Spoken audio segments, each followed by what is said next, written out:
Good evening, everyone. It's a sentence that upset the victims in the case. No jail time for a distracted driver who killed two people from Devil's Lake in a car crash.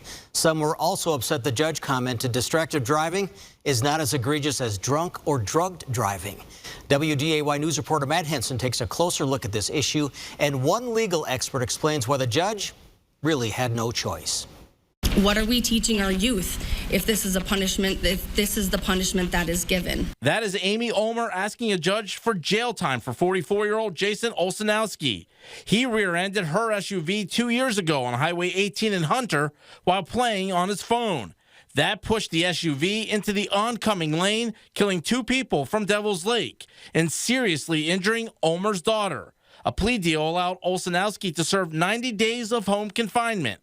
The daughter of one of the two people killed also wanted jail time. And based on precedent, doesn't believe that the distracted driving rises to the egregiousness of significantly impaired driving by drugs or alcohol. You're actually 6 times more likely to crash than a drunk driver when you're driving distracted. Saying distracted driving is underreported, the state normally does not share statistics, but agreed to for this story. Since 2017, 10 deaths have been linked to distracted driving.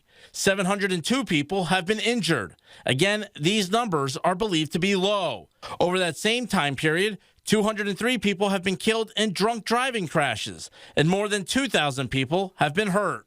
I think distracted driving is a little bit of a newer concept that people are still learning about, and that's why maybe they don't consider it as dangerous as impairment. If every single time somebody gets distracted and causes an accident, God forbid, the death is different, but causes an accident, should that be a case in which you are automatically punished as if you were also drunk driving? Ted Sandberg, a Grand Forks defense lawyer, said the sentence in this case is pretty consistent with other distracted driving cases where people are killed. All have been upheld by the North Dakota Supreme Court. He also points out almost everyone drives. Most of them are not impaired, which makes a difference in the eyes of the court. These are things that probably you should do and things that you should try very hard to keep your concentration. But I think that's a lot different than voluntarily ingesting alcohol to an intoxicated state than going driving, because you're already doing something that's probably not right.